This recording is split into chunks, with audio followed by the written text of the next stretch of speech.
Have you ever started a game, a show, or a book, played a few hours, watched a few episodes, read a few chapters, and then just stopped? Maybe you didn't even dislike it, maybe you just fell by the wayside, maybe you just weren't in the right state of mind, or maybe you actually know it's good but just can't get into a groove with it. Our time is limited, we can't experience everything. But sometimes, second chances can be wonderful and absolutely worthwhile. They can even reveal new favorites. Some of my absolute favorite games are ones I dropped early on, only to rediscover them later and be amazed by them. So, welcome to this new format, a second chance, where I revisit games that I, for whatever reason, dropped but want to give another try. And today, that game is Hollow Knight.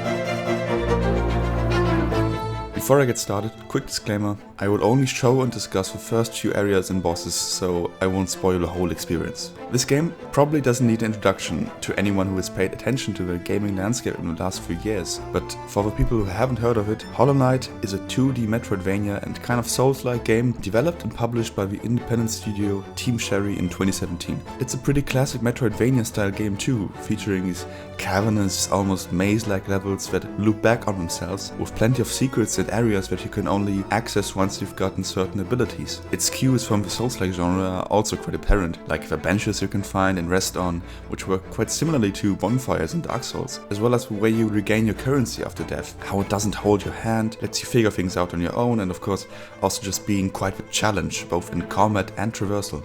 Its cute art style can be quite deceiving in that regard. You play as this nameless knight who arrives in the land of Hallownest in search of something, but at first you don't know for what exactly. And so you make your way through area after area, defeating enemies, finding secrets, meeting NPCs. Classic and timeless video game stuff. That's a rough explanation of what Hollow Knight is, and as many of you probably know, people absolutely love this game. I mean, they love it. It's hard to find a list of the best indie games and not find Hollow Knight on it. Critics love it, regular players love it, so why did I drop it?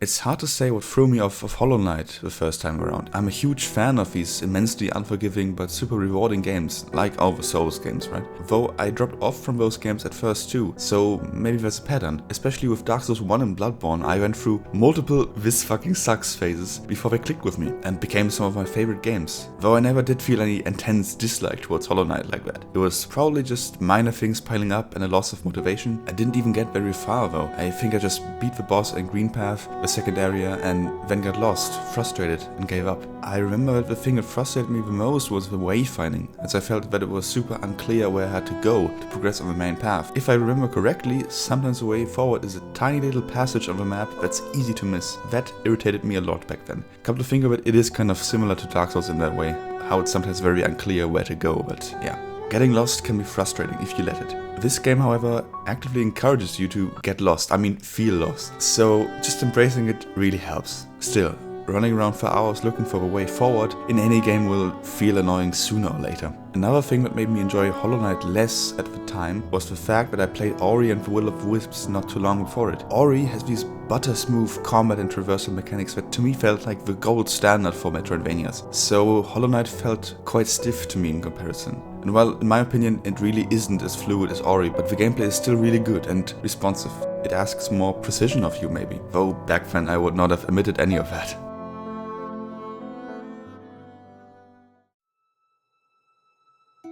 One thing that I did love about Hollow Knight though was its atmosphere and soundtrack, as well as its lore. It has this somber tone to it with its decaying world, madness all around, these hollow shells of creatures everywhere. The very opening of the game already sets this dark tone, but then you start to notice all the humming NPCs, the quirky and playful enemy design, even some of the music. At the time of writing the passage, I haven't finished the game, but this mix of utter nihilism and small joy and melancholy as well, it's quite special. It does feel quite Studio Ghibli-esque, especially with the aforementioned enemy design and their animations. But for all the comparisons to Dark Souls you could make, Hollow Knight doesn't feel as nihilistic or hopeless as Dark Souls does. Though both games kind of play with this idea of staying hopeful in a grim world like this. After dropping the game by the wayside and feeling done with it, some weeks later, a little melody from the soundtrack suddenly popped into my head again, and it didn't let go. So I looked it up and realized how subconsciously Hollow Knight's music and atmosphere had burrowed itself into my head, and I knew then that I had to revisit it to feel more of its world. On top of that, of course, like I said, Hollow Knight is also super popular, critically acclaimed. That alone usually makes my dumb brain want to engage less with something when I feel overexposed to hearing about it, but with Hollow Knight I knew I might be missing out on something special, something powerful. So, 2 years later, I've finally given Hollow Knight a second chance now. Diving back into something you've already partially experienced once gives you certain expectations of what to expect, right? So what to look out for, maybe how to engage with it differently so as not to get thrown off again. So I booted it back up, started a new save file and started going through Dirtmouth, Greenpath, the part of the game that I already knew. It already felt different this time though. Instead of getting frustrated when I felt lost, I embraced that feeling and kept going, and more strikingly, I felt myself almost immediately falling in love with this world and presentation. Every time I reached a new area, I was just immediately struck by it. The music it plays and the whole design of it, like every area feels unique, either through its world design or its music, and like some of the areas just feel so good to just be in. Maybe like sit on a bench and just rest for a moment, that little meditative state. I couldn't get enough of it, to be honest. I also have to admit that the first time around I wasn't really sure about the art style for some reason, and that baffles me now because this is such a beautiful game to look at. Even when it's kind of very dark, it has the perfect art style for this mix of darkness and small joy that I mentioned earlier. It just works really well for that. Where in my first attempt I had to force myself a bit to keep going, I hardly wanted to stop playing this time around. I also rarely got stuck now and found a way forward relatively easily after exploring it. Honestly, I don't know what the hell I was doing the first time around. But even when I felt lost though, I just tried to embrace that, didn't let myself get so frustrated about it. I noticed that Hollow Knight uses a lot of already established elements in Metroidvanias like this, like the way you unlock abilities, those abilities themselves like dashes and wall jumps, how you select perks and all that. The game isn't necessarily original all around, but honestly that's totally fine with me, as everything you unlock feels meaningful and the progression feels paced out perfectly. The game knows exactly when to pose a big challenge and how to reward you for overcoming it.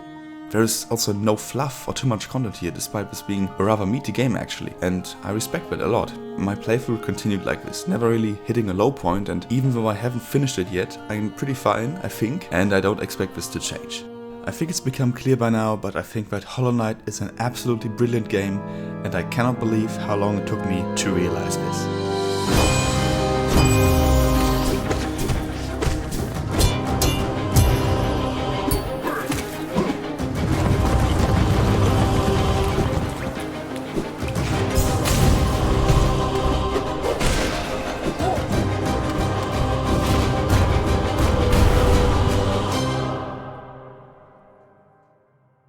Hollow Knight is a perfect example of why I like to revisit games that I dropped, as this game might very well end up in my list of favorites, hopefully.